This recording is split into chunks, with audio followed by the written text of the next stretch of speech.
Good morning, everyone, and good morning to the welcoming to the November 1st Monterey virtual streaming of the Sunday morning service. I'd like to welcome you all here. I hope you had a good week. Everybody stayed safe, and we will start the service with an opening reading.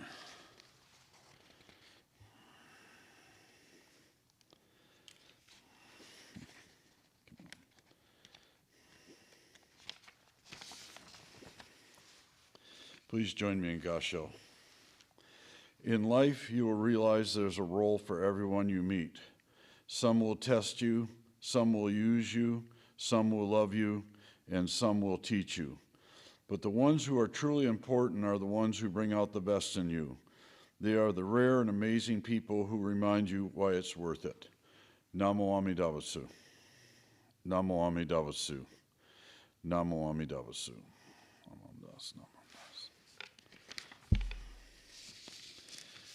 Now, if you will please join me for chanting. We're going to chant Sambujo on page 24 of the large purple book, and then we'll be followed by Jusei Gei, which is page 93 in the same book.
Ku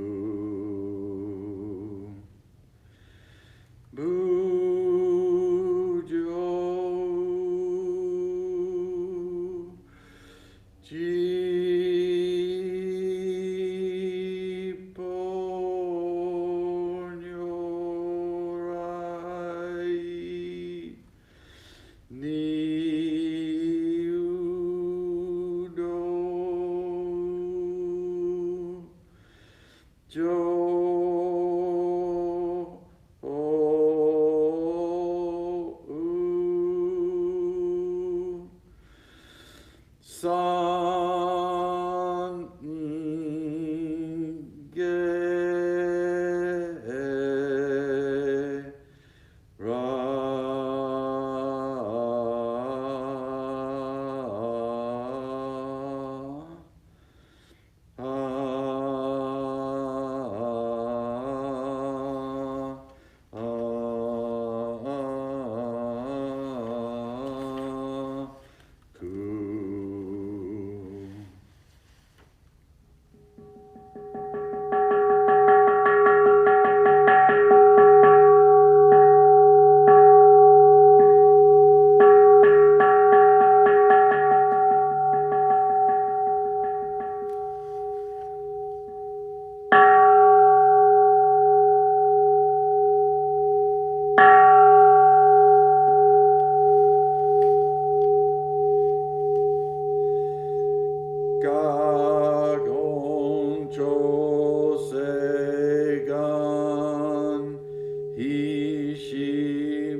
Daisen o kando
Daosu. Namo Ami Daosu. Namo Ami Daos. Namo Ami Daos. Namo Ami Daos.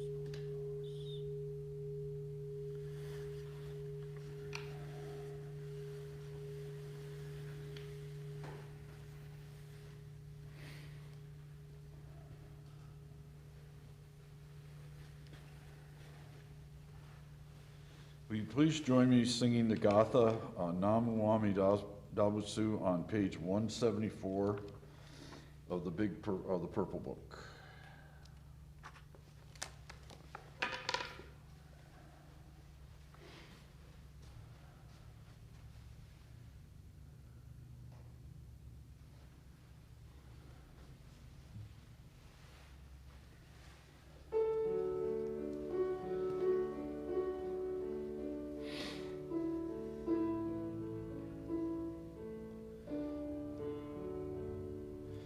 When life is fair and sunlight gilds the day, when fortune smiles and floors adorn our way, oft let us pause with grateful hearts to say, Namu Ami Daosu.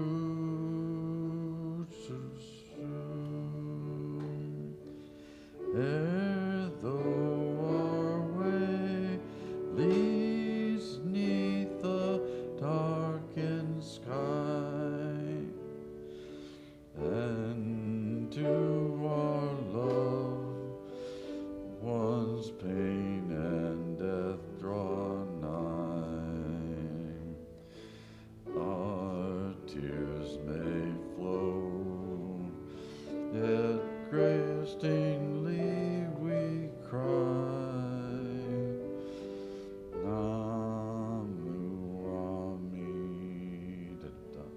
Daosu.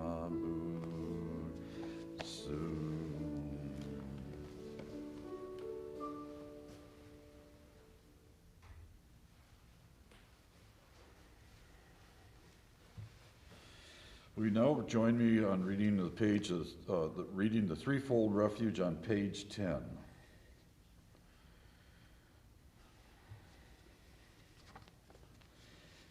Difficult is to receive a human form, now we are living it. Difficult is to hear the Dharma of the Buddha, now we hear it. If we do not cross over to the truth in the present life, in what life shall we cross over? Let us with sincerity and true reverence take refuge in the three treasures of the truth. I take refuge in the Buddha.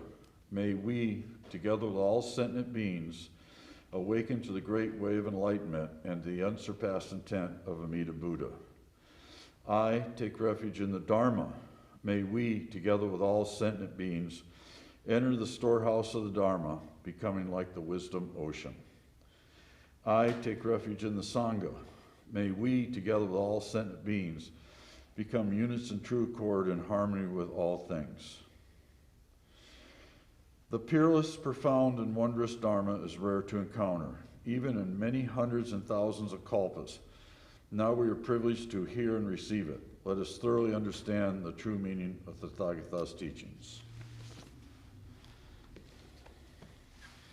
Namo Ami Daosu. Namo Ami Daosu. Namo Ami Daosu. Namo Ami Daosu. Namo Ami Daosu.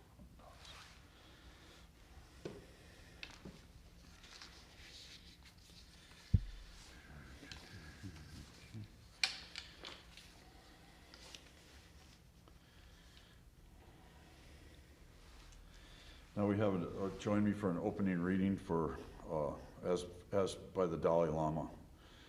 There are only 2 days in the year that nothing can be done. One is called yesterday, and the other is called tomorrow. Today is the right day to love, believe, and do, and mostly live. Namo Ami Daosu. Namo Ami Daosu. Namo Ami Daosu. Namo Ami Daosu.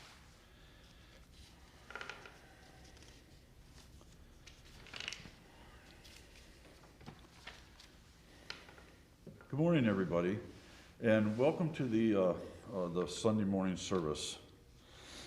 First of all, I would like to kind of apologize for last week's service because I got here late, and from miscommunications, I only had around 5 minutes to prepare, and I was just unable to connect with Zoom and missed the Dharma talk with the youth for the Dharma youth programs, and I just got myself more frustrated as we go along, and I was unable to get it together.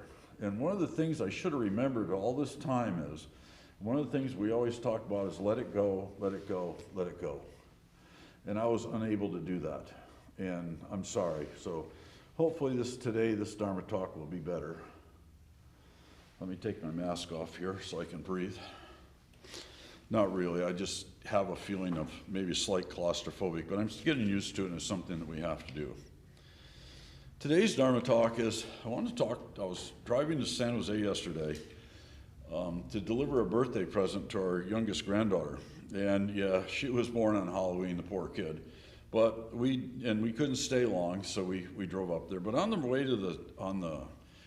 to San Jose, and it wasn't that song, On the Way to San Jose, I think probably some remember, but we were listening to I think it was classic music station, a classic rock station. Now I heard a song on there, and it was called The Long and Winding Road. And this is a pretty famous song by the Beatles. And I thought this surely reminds me of my own life journey. The first part of my life was really pretty straight. There wasn't a lot of turns and bumps in the road. You know, living at home, living under your parents' roof, and feeling, you know, you're just young buck, and you want to do stuff. But just simple life. Go to school. Went to school and learned just enough, and had good enough grades so I could play sports.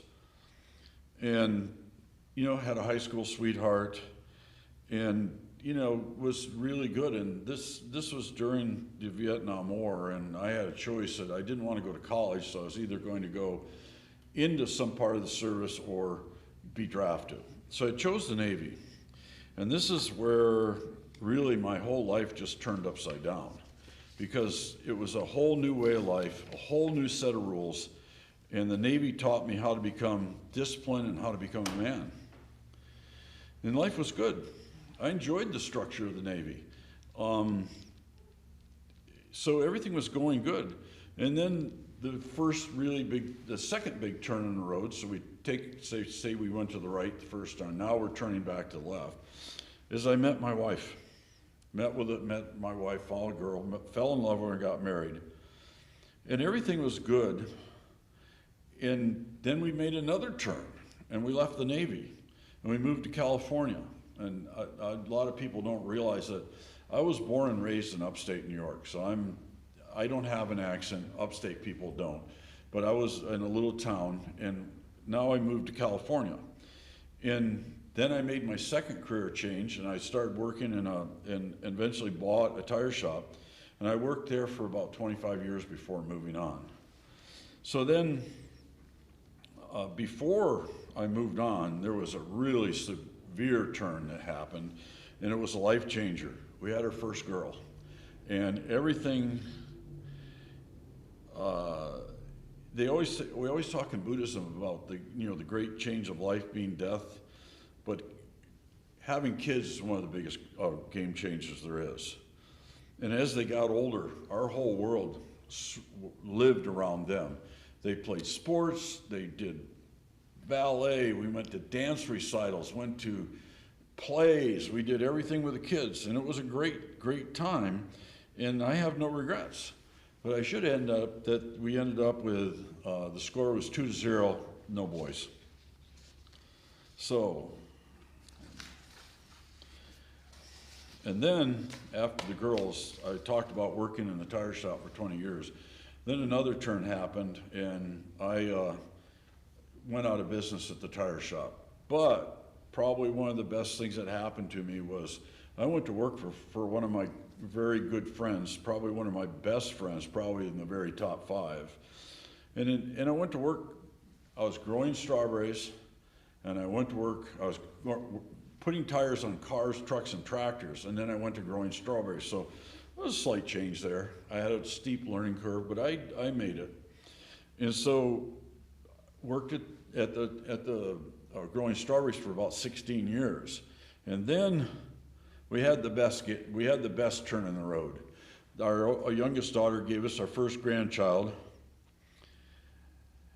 And I once heard one said that if we could have just skipped our kids and gone to the grandchildren, yeah, I somewhat agree with that. The grandkids were fun because the grandkids, you get to jack them up on sugar and send them home at the end of the day. And, but we had two more grandchildren and two girls. So the score is 2-1 now on grandchildren. When I think I was the Watsonville Buddhist Temple president quite a few times, but the last time I was president, I had the responsibility and the very sad duty is we had to send Reverend Hanayama home for the last time. He went home to pass away. But during the 90 days, I should say, from the time that he got the letter that he had pancreatic cancer to the time he died, those days, he wanted me to come over and talk with him every day. He wanted to know exactly what was going on in the temple, what was going on in town, what was going on in my life. And during those 90 days, or probably about 45 of them, I learned a lot from Reverend Hanayama. Most people at the temple knew that the Reverend and I did not see eye to eye about a lot of things. But I came to know him, and there was a lot of things about Jodo Shinshu that was starting to make sense. Things that I'd never really thought about in the 40 years I've been going to the temple. And he's the first person that I ever knew, and I've never met anybody that was so honest, that I think about a week before he left, he just looked at me and he made the comment, and he says, "Amita is calling me, what can I do?" And it set into me then what he was talking about, because I've never met anybody that kind of knew their end date was coming. And then we took another turn in the road, and retirement came, and a new path opened to me. And this is when I decided that after Reverend Hanayama left, that I wanted to become a minister's assistant. So after sitting down and talking with Reverend Jay, he talked me into this. And looking back, I jokingly say this is a lot more work and a lot more stuff that I really wanted to take on. But for me, spiritually and my growth, mental growth, this has helped me a lot. This was a curve that was very sharp, and I needed to slow down, because this is hard. This is hard concepts to grasp. But the curve straightened out, and as I learned this, then I signed up for an IBS course. I'm taking a course on contemporary Shin Buddhist thought, and the curve is no longer there. It's just like I'm climbing up this cliff now, trying to figure out and trying to understand the basics of Jodo Shinshu thought. I'm going to make it, but it's just hard, and it's realized it's hard. And then to make life harder this year, and I'm not going to talk much about this, but we all endured 2020, and I'm sure this is November 1st, and we're thinking like, there's only 2 months to go, and we'll get to 2021, which will hopefully be better. This is kind of a brief summation of my life's journey. And there's been more curves, and there's been more twists along the way. I just gave you the highlights. I mean, I feel I've been very fortunate. I've had, a good life with my wife and kids, and now on the path that I'm going on now, I'm learning things that I probably should have started studying 40 years ago. I've come to realize as I'm older, and the more I read and the more I study and travels, there was always a light that illuminated the way, something that I didn't quite understand. And we all know, it was the light of Amita's light of wisdom and compassion, and the light that extends from the Pure Land. Somebody would say that, the Pure Land is far, far away. And they talk about, crossed oceans and many coitus and a whole bunch of other, distances that you have to travel. But in a sense, the Pure Land is near us, and it's shining its light on us. And if you, we kind of, as we live our lives of delusion and blind passions, and you may feel that you're not doing this, but we are. We forget to look up. We forget to look towards to look at the light of the Pure Land that is extending towards us. The Pure Land is the place that we should subscribe to obtain and want to reside with us. Amita's light of wisdom, compassion is always coming towards us, no matter what we are doing at all times.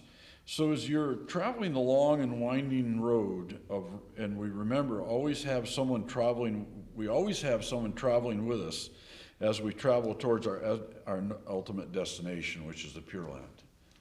And please join me in Gasho. Namo Amidos, Namo Amidos, Namo Amidos. And I have a closing reading here that I'd like to read to you. This is another one from the Dalai Lama, and this is one of my absolutely favorite ones that he has. Man, because he sacrifices his health in order to make money. Then he sacrifices money to recuperate his health. And then he's so anxious about the future that he does not enjoy the present. The result being that he does not live in the present or the future. He lives as if he's never going to die, and then he dies having never really lived. Namo Amitabha Su. Namo Amitabha Su. Namo Amitabha Su. And now will you please join me for the Gatha Undakson 2 on page 220 of the purple book. If you're wondering why we keep taking our masks off and on, according to the guidelines, we're supposed to have our masks on when we chant and sing, but we can take them off when we talk to. So please join me in that gacha. Let me start the music here. 220.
Please join me in a closing reading. Awaken to the life-nurturing primal vow of Amida. Those only entrust in this universal activity of love and compassion. Through the benefit of being embraced and never forsaken, all obtain enlightenment. Shinran Shoni. Namo Amitabha Su. Namo Amitabha Su. Namo Amitabha Su.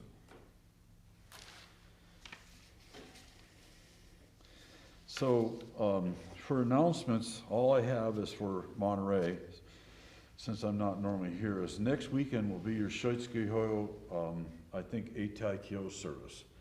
It'll be at 10 o'clock, Sunday, November 8th. Please come. Reverend Jay will be here, and I think I'm going to be here to assist him. I'm going to ask now, Larry, any announcements you want to make, or? No, so no further announcements.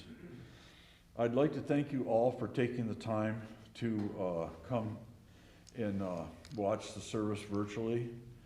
I appreciate it. I hope that you have a good week, everyone stays healthy, and that we will be able to meet here next week. So on that, please join me in Gasho. Namo Amidabasu. Namo Amidabasu. Namo Amidabasu. Thank you.